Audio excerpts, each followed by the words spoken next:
I thought I knew war, until the stars witnessed humanity. Part 1. The Shot That Started Everything. The alien ship was 3 times the size of the human vessel. It had better weapons, a stronger hull, and a crew that had never lost a first contact engagement in 400 years. By every measurement that existed in the known galaxy, the human ship should have gone quiet, turned around, and never come back. It did not do that. Commander Dale Griffith had been in space for 14 months. He was a lean man, 38 years old, with a scar along his jaw from a training accident years ago. He had a crew of 11 people on a small survey ship called the UES Hadley Point, and they were 6 hours from the end of their mission when the alien vessel appeared on the sensors without warning and fired. The shot hit the Hadley Point on the left side and knocked out 2 power relays. 2 crew members were thrown from their stations. One of them, a young engineer named Sam Cole, hit the wall hard and did not get back up. Another, a navigation officer named Kate Briggs, managed to pull herself upright with a broken arm and get back to her panel. Dale looked at his sensor screen. He looked at the alien ship. He looked at Kate holding her broken arm against her side and still working her controls. He made a decision in about 2 seconds. "Return fire," he said. His weapons officer stared at him. "Sir, that ship is 3 times our—" "Return fire," Dale said again very calmly. They fired. What happened next was something that no alien tactical database had ever recorded. The Hadley Point, though a small survey vessel with weapons designed for asteroid deflection and basic defense, fought back against a patrol ship of the Vreth Empire. Dale used his own hull damage as a turning point, spinning the ship so that the broken section absorbed a second shot, while his weapons found the alien vessel's engine housing. He vented atmosphere from a damaged compartment to shift the ship's drift, moving it out of the firing line by a few degrees, just enough. He overloaded a secondary power coupling and sent a directed energy surge through the hull that fried 3 of the alien ship's sensor arrays. The Vreth patrol ship went dark and drifted. The Hadley Point limped home with a cracked hull, 2 dead crew members, and a story that no one on Earth quite knew what to do with. Dale filed his report sitting at a small desk with a cold cup of coffee beside him. He wrote it plainly, without drama. He listed what happened, what he did, and why he did it. At the end, he wrote 1 sentence. "I was not going to absorb a first strike without reply." Then he went to his bunk and lay there staring at the ceiling for 4 hours. The report landed on the desk of Secretary General Lena Forsyth on a Tuesday morning. Lena was 61 years old with gray hair and the kind of steady quiet that made people in meetings stop talking and pay attention. She had spent 20 years as a military prosecutor and another 15 as a diplomat. She had seen a lot of difficult things land on her desk. She read Dale's report 3 times, then called in her senior staff. Colonel Ray Simmons came in first. He was a compact and serious man who used as few words as possible and always seemed to already know what you were about to say. After him came Dr. Nina Payne, the head of the xenolinguistics team that had been working on the alien vessel's recovered data. Nina was younger, quick-eyed, and had clearly not slept. "Talk to me," Lena said. Ray put a tactical map on the table. "The alien vessel belongs to something called the Vreth Empire. 40 star systems, roughly. Military force that has not lost a significant engagement in 400 years. They operate in 3 steps: warning shot, disabling shot, then destruction. The Hadley Point got hit with step 2. And step 3 is? Fleet action." Lena looked at Nina. Nina pulled up a display from the alien vessel's recovered data cores. "I've been going through their records.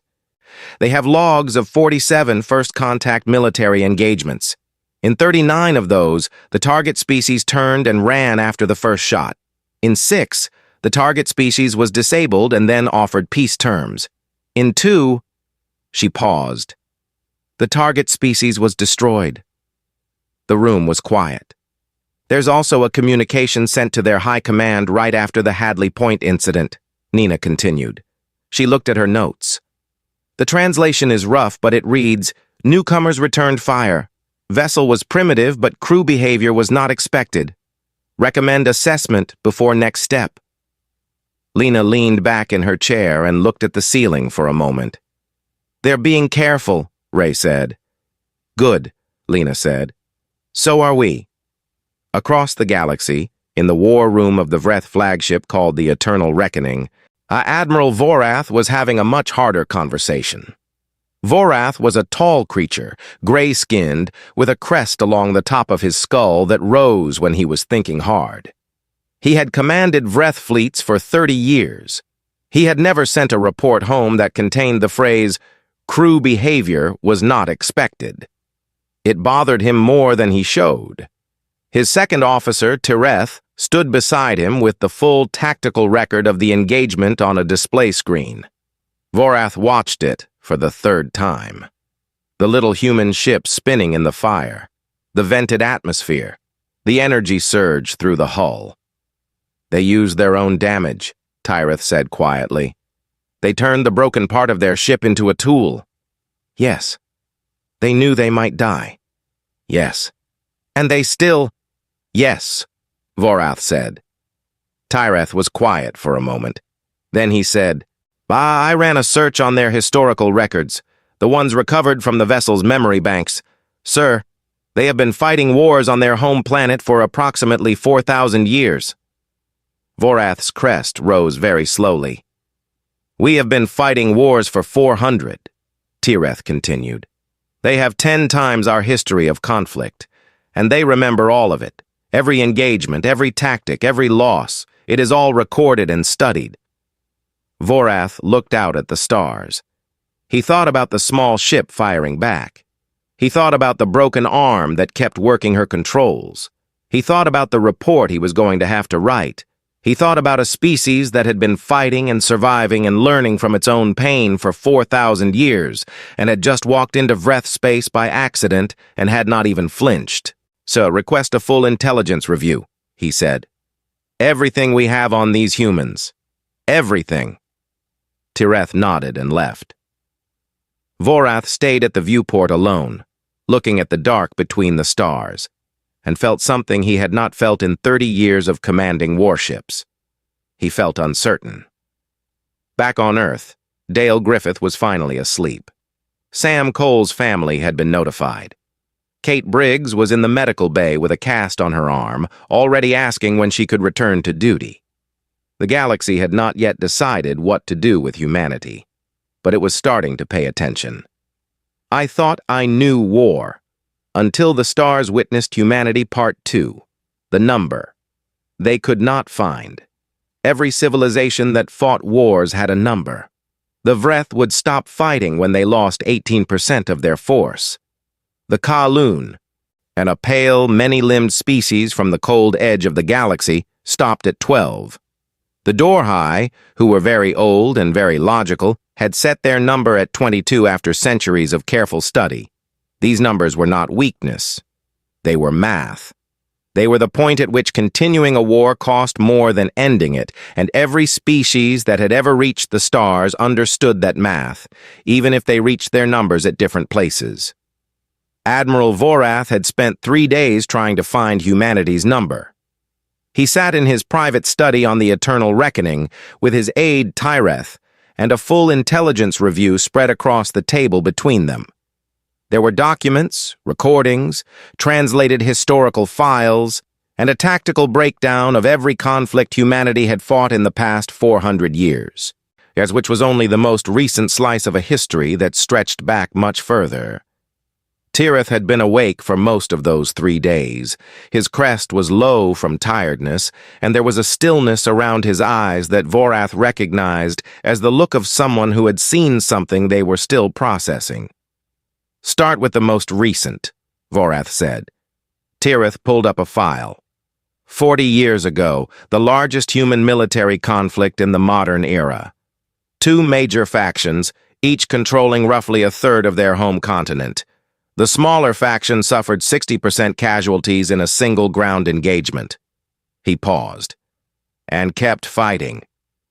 Vorath said nothing. In an earlier conflict, approximately 80 years before that, one faction began bombing the civilian population of another faction's capital city. The bombing continued for 57 nights without pause. Fires, destroyed buildings, large numbers of civilian dead. Tyreth looked up from the file. The civilian population went to work in the rubble the following morning. Military recruitment went up, not down. Vorath's crest moved slightly. They were not broken by civilian losses. They appeared to become more committed, Tireth said carefully. He pulled up another file. There is a historical event they call the Siege of a city named Leningrad, approximately 2 centuries ago. An enemy army surrounded the city and cut off its food supply. The siege lasted 900 days. 900 days without food? Severely rationed food. People died of hunger throughout the siege. The city did not surrender. Tireth set the file down. And their historical record is full of events like this. A small group of soldiers holding a position against overwhelming numbers until every one of them was dead, because holding the position gave time for others to escape. A fleet of 6 ships harassing a fleet of 40 for 11 days, losing 5 ships before the surviving crew destroyed their own vessel to block a harbor entrance. Vorath looked at the table. They destroyed their own ship. To deny its use to the enemy, and to block the harbor. Yes, voluntarily. The records suggest the crew voted on it. The room was very quiet. Vorath had calculated the math on the Hadley Point engagement. He had looked at what Dale Griffith had done, using his own hull damage, venting atmosphere, overloading a coupling, and understood it as the action of someone for whom the only variable that mattered in that moment was survival. Not the survival of the ship, not the survival of the mission, the survival of the crew. But what he was reading now suggested something more complicated than simple survival instinct. What he was reading suggested a species that could look at a situation where survival was unlikely, do the math, and decide that something else mattered more. That was not a number you could calculate.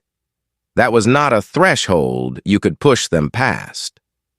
Vorath leaned back. Has anyone in the conclave read these records? Not in full, Tyreth said. The initial intelligence summary described the humans as a young species with limited technology and aggressive territorial instincts. The standard assessment. The standard assessment is wrong, Vorath said. Yes, sir. Vorath thought for a moment. Request an emergency session of the Security Council. I want to present this before anyone decides to escalate. On Earth, Secretary General Lena Forsyth was doing her own reading. She had asked Nina Payne to pull together everything that could be translated from the alien vessel's records, and Nina had been working with a team of 12 people around the clock. What they found, piece by piece, was a picture of a galaxy that had been organized and operating without humanity for a very long time. Yet Ray Simmons sat across from Lena in her office late on a Wednesday night and walked her through the structure of what they were calling the Galactic Conclave, a loose alliance of 11 species that had been managing interstellar relations, trade, and occasional warfare for the better part of 4 centuries. They have laws, Ray said, actual interstellar laws, rules of engagement, border agreements, protocols for first contact. And we violated one of them, Lena said. The Hadley Point crossed the Kepler boundary, which in their system means we entered Vreth-claimed space without notification or permission. The warning shot was legal under Conclave rules. Lena was quiet for a moment. And Dale firing back? Ray looked at her steadily. Also legal, technically, under self-defense provisions, which is why we haven't been hit with a fleet yet. They're trying to figure out what category to put us in. What categories do they have? Primitive aggressive, civilized aggressive, or civilized negotiating? Ray paused. The first category gets suppressed. The second gets contained. The third gets a seat at the table. Lena looked at the report in front of her. How do we get to the third one? By not looking like the first 2, Ray said. Nina knocked on the office door and came in with a fresh translation. "You need to see this," she said. She laid a printed sheet on the desk. "It's a communication from inside the conclave. The Vreth Admiral, Vorath, sent a message to the Security Council requesting an emergency review before any further action against Earth. He used a specific phrase." She pointed to a line on the page. It translates roughly as, "We do not yet understand what we are dealing with." Lena read the line twice. "That's good," Ray said. "That's very good," Nina agreed. Lena stood up and walked to the window. Outside, the city was lit up in the dark, millions of people going about their lives with no idea that 11 alien species were currently debating what to do about them. Children were asleep, trains were running. Someone was probably making coffee. She thought about Dale Griffith lying in his bunk staring at the ceiling after the fight. She thought about Kate Briggs working her controls with a broken arm. She thought about a species that had been doing exactly that, working through the pain, refusing to stop, for 4,000 years. "Get me a line to the defense fleet," she said quietly. "Whatever comes next, and I want us ready." The stars outside the window burned on, indifferent and bright, while humanity waited to find out what the galaxy thought of them. It was about to find out more than it expected. "I thought I knew war, until the stars witnessed humanity Part 3. 7 ships and a lesson. The Vreth sent 7 ships. It was not meant to be a war. That was the important thing to understand. Fleet Commander Dara Voss understood it later, when she had time to think about it. The Vreth had not sent 7 ships to destroy Earth. They had sent 7 ships to make a point. In Conclave history, a 7-ship assessment fleet showing up at the edge of a young species' home system had always produced the same result. The young species backed down, opened communication channels, and began the slow process of applying for some kind of recognized status. Always, in every recorded case, the Vreth were not expecting a fight. They were expecting a message to land. Dara was 34 years old, and she had been awake for 22 hours when the 7 alien ships dropped out of transit 12 light minutes from Earth's moon. She was not the most senior officer in the Earth Defense Fleet. She was not even close to the most senior. She was simply the person whose 3-ship patrol wing happened to be in the area when the sensors lit up. She looked at the readout for a long moment. 7 ships, large ones. Her 3 ships, the UES Carpenter, the UES Dunmore, and the UES Alcott, were smaller, lighter, and carried enough firepower to credibly threaten maybe one of those 7 if everything went perfectly and no one made any mistakes. She thought about this for about 4 seconds. Then she opened a channel to her squadron. "All right," she said, in the same voice she used when she was explaining a docking procedure. "Here is what we are going to do." What she did was not in any Vreth tactical database. It was not really in any human tactical database either. It was something she had thought of herself, drawing on 2 things. A communications jamming technique she had learned in a training exercise 5 years ago, and a basic understanding of how the alien sensors seemed to work based on the intelligence reports she had read that morning while drinking bad coffee. She did not attack. She did not retreat. She formed her 3 ships into a triangle around the transit point and began broadcasting on the same frequencies the alien fleet was using for its sensor arrays. Not communication, just interference. Focused, specific interference that made the Vreth fleet's long-range sensors read ghost ships in every direction. On the Vreth flagship, the sensor operator reported 17 human vessels approaching from multiple vectors. There were 3. Dara bought herself 90 minutes.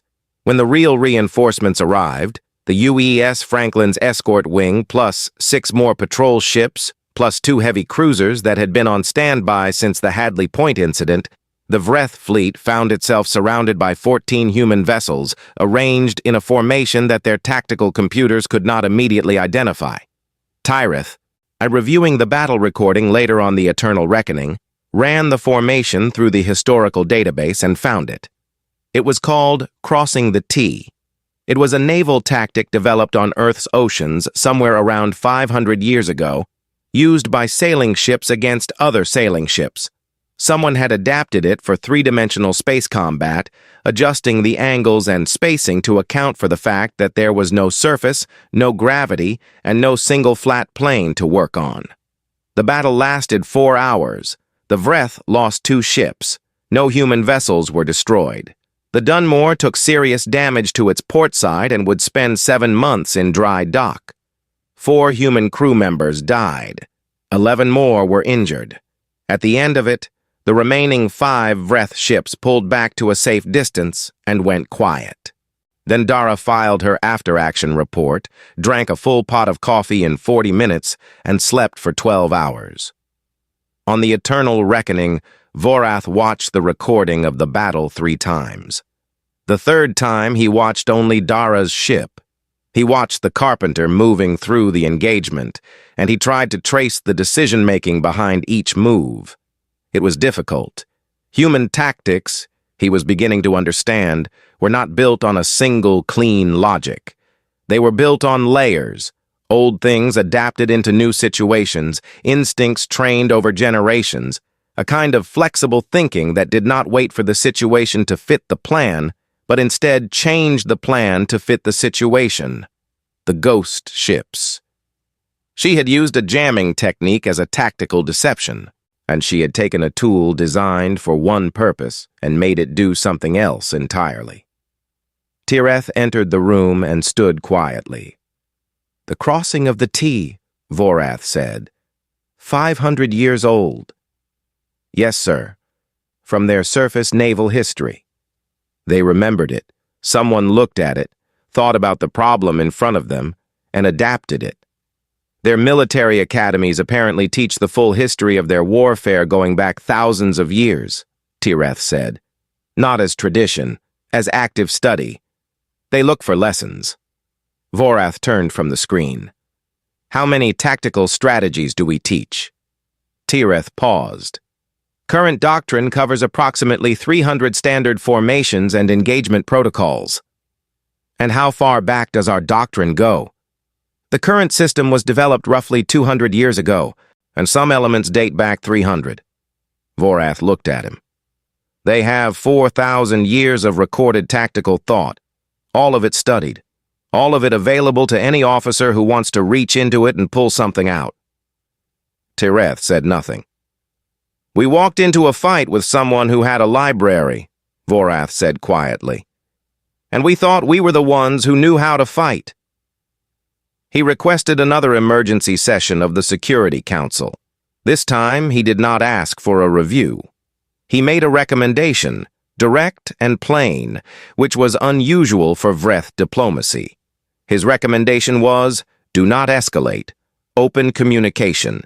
Treat these humans as a civilized negotiating party, not a threat to be suppressed. The Kowloon representative on the council rejected the recommendation. Siveth was pale and many-limbed and had ended 4 conflicts with orbital strikes. In each case, the target civilization had watched a populated area destroyed from space and had immediately surrendered. The math was simple. You showed a species the cost of resistance, and the resistance ended. Vorath read the rejection notice in his private quarters and sat still for a long time. He thought about the 900-day siege Tireth had told him about, the city that was cut off from food for nearly 3 years and never surrendered, the bombing that went on for 57 nights and made the people underneath it more committed, not less. He thought about the intelligence file he had read, the note that civilian casualties historically increased human military recruitment rather than reducing it. He tried to write another message to the council, explaining this. Then he stopped. Because Shiveth had already given the order. A Kowloon strike vessel was already on its way to Earth. And Vorath, for the first time in 30 years of commanding warships, found himself hoping that the humans were as good as their history said they were.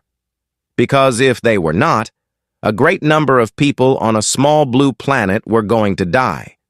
And it would be the Conclave's worst mistake in 400 years, I thought I knew war. Until the stars witnessed humanity, Part 4, The Strike That Did Not Land. The Kaloon believed in simple math. Siveth had ended 4 wars this way. You found a populated area on the enemy's home planet, you put a strike vessel in orbit, and you destroyed it. Not a military target. A city, and a place full of ordinary people, going about ordinary lives. You made the cost of continuing the war so immediate, so visible and so personal that the people in charge had no choice but to stop. It had worked 4 times. It would work a 5th time. The math said so. What the math did not account for was Captain Owen Hartley. Owen was 47 years old, originally from a small town in Montana. He had big hands, a quiet voice, and the kind of patience that comes from growing up somewhere cold and wide and far from everything. He had commanded the UES Franklin for 3 years.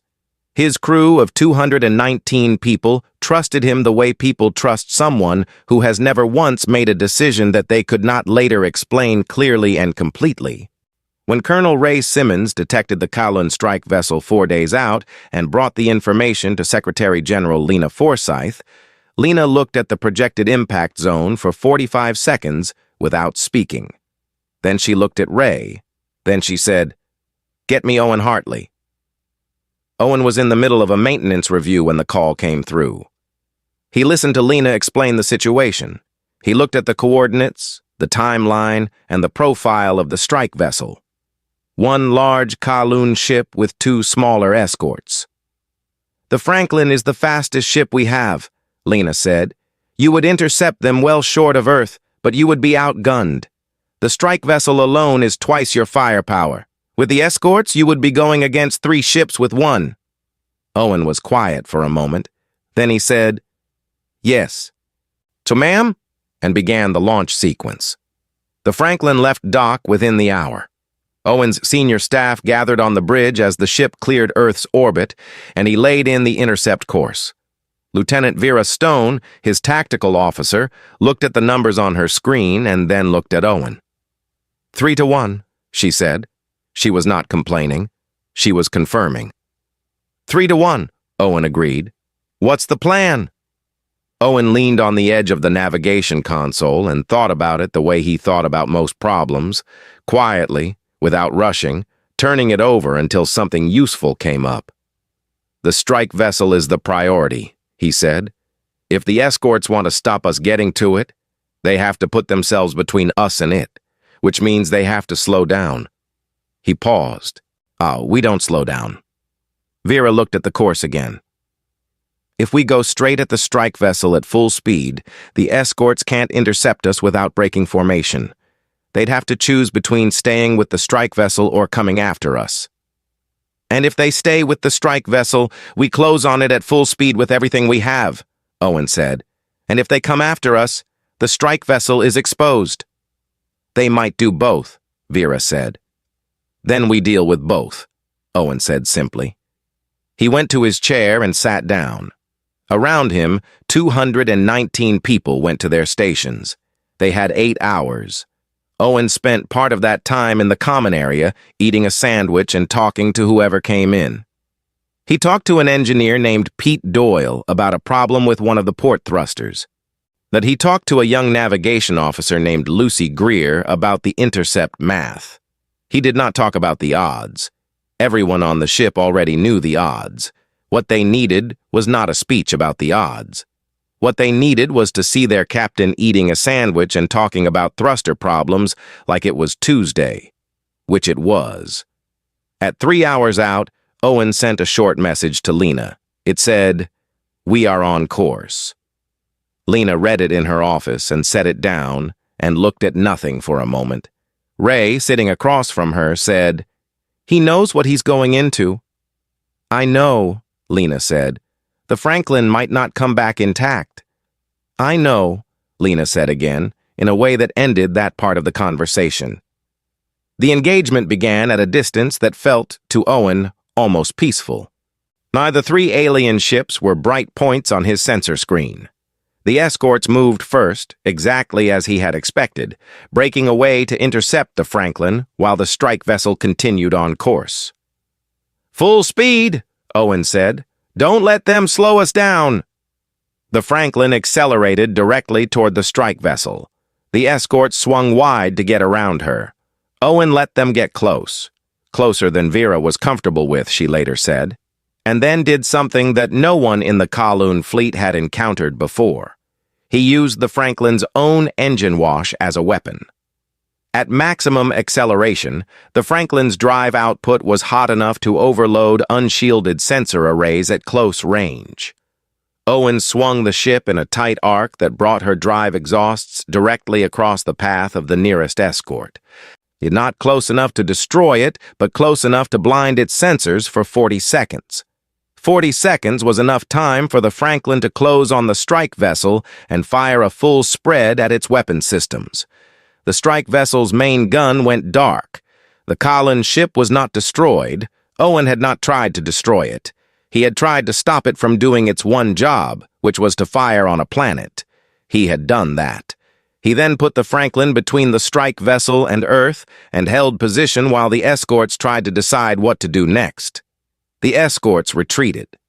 The battle had lasted 40 minutes. The Franklin had taken damage on her upper hull. 2 crew members had been killed. Owen filed his report, checked on the wounded, and then sat in the pilot's chair looking out at the stars. In the city that had been the projected impact zone, none of the people going about their ordinary lives knew how close it had come. Children were in school. Someone was selling fruit from a cart on a corner. A very old man was sitting on a bench reading a newspaper, because some habits never die. Siveth received the report of the failed strike on the same day Vorath's message arrived in the Kowloon representative's inbox. The message from Vorath was short. It said, "I told you." Siveth began packing. On the Eternal Reckoning, Vorath received the full report of the Franklin's engagement and read it twice. He thought about the engine wash maneuver. He thought about a captain who used his own ship's exhaust as a tactical tool, who put his vessel between a planet and a gun and simply held there. And he thought about a species that had been doing things like that, improvising, adapting, holding the line at impossible odds, for 4,000 years. Then he sent a different kind of message, not to the Security Council, directly to Earth. It said simply, "We would like to talk." Lena Forsythe read it at 7 in the morning with her first coffee of the day. She read it twice. Then she looked out the window at the city waking up outside, all those ordinary people who had no idea, and she let herself breathe for a moment. Then she started writing back. "I thought I knew war. Until the stars witnessed humanity." Part 5. The Table at the End of Everything. The neutral station had no name. It was a small conclave outpost sitting in the dark between star systems. Chosen because it belonged to no one and was too small to be used as a base for anything dangerous. It smelled like recycled air and old metal. The lights were slightly too dim in the corridors, and the temperature was kept at a point that was mildly uncomfortable for almost every species that had ever used it, which was considered fair. Vorath arrived first with a delegation of 4.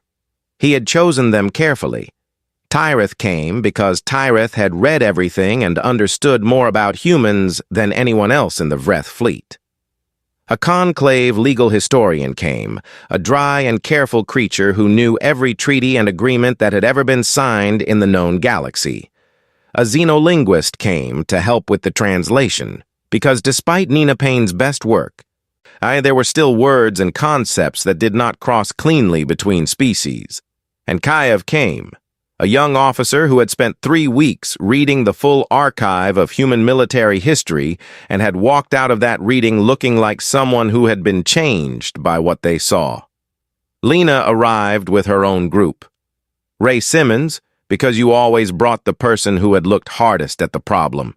Nina Payne, because language mattered more than weapons in a room like this.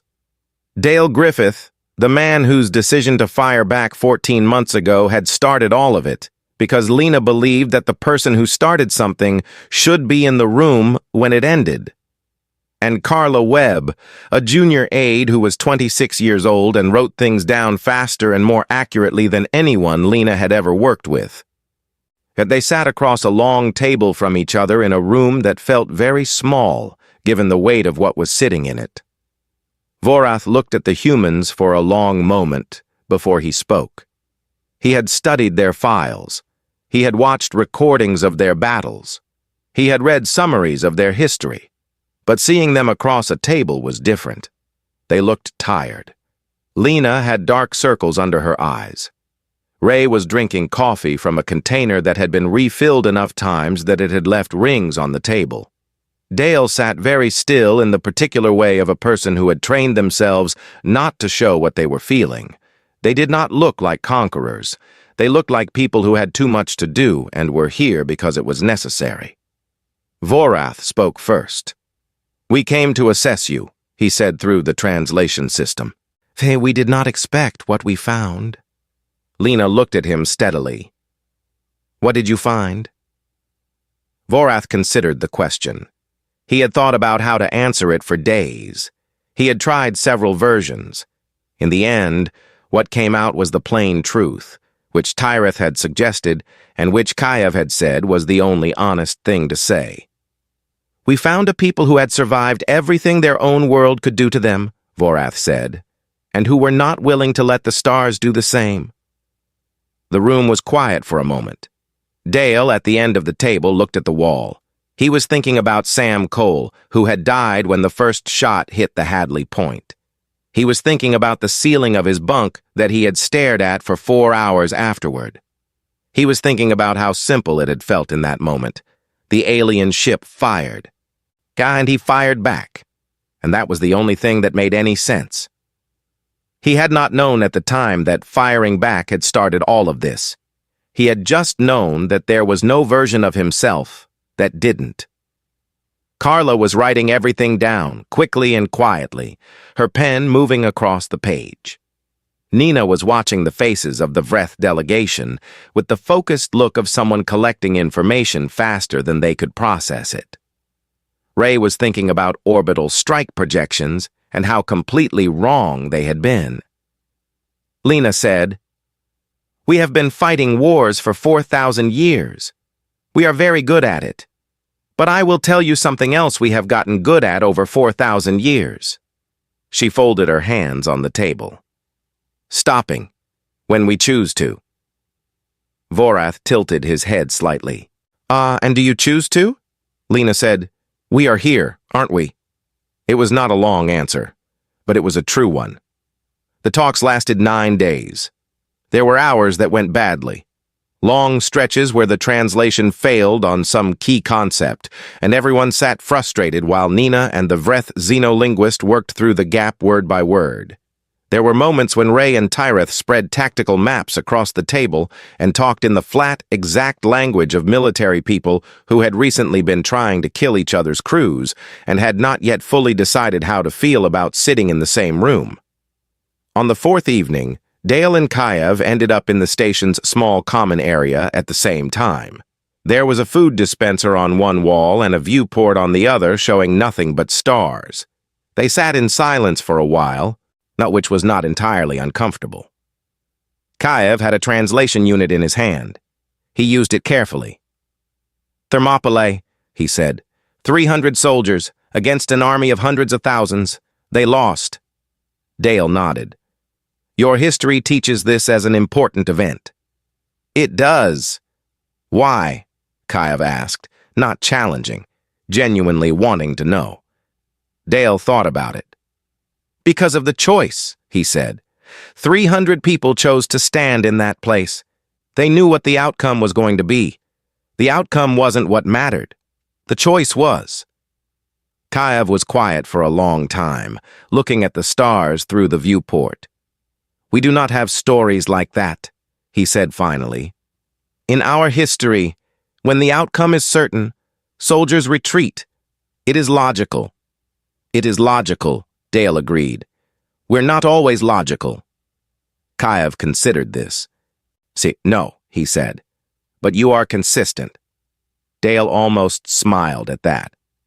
On the 9th day, both delegations signed a preliminary framework, borderlines, non-aggression terms, an exchange program, human military historians to the Conclave archives, Conclave tactical analysts to Earth's academies. It was not a full treaty. It was the beginning of a conversation between people who had tried to hurt each other and had chosen, deliberately, to do something harder instead. When Vorath's shuttle left the station, he stood at the viewport and watched the human transport brake in the opposite direction until it was just a point of light, and then nothing. Tyrith stood beside him. "Do you think it will hold?" Vorath thought about Dale firing back at a ship 3 times his size. He thought about Dara Voss buying 90 minutes with 3 ships and a jamming trick. He thought about Owen Hartley putting his ship between a gun and a planet and simply holding there. He thought about Lena Forsyth at a table with dark circles under her eyes, saying, "We are here, aren't we?" "I think," Vorath said, "that if it does not hold, we will be facing a species that has been preparing for exactly that possibility for 4,000 years. He paused. "So I intend to make sure it holds." The stars burned on outside the viewport, quiet and unchanged, indifferent to all of it. But somewhere in the dark between them, a line had been drawn, not by force, but by 2 groups of people sitting at a table and deciding that understanding was more worth having than another war. Humanity had spent 4,000 years learning to fight. But what it had also learned, slowly and at great cost, was when to stop, and how to mean it.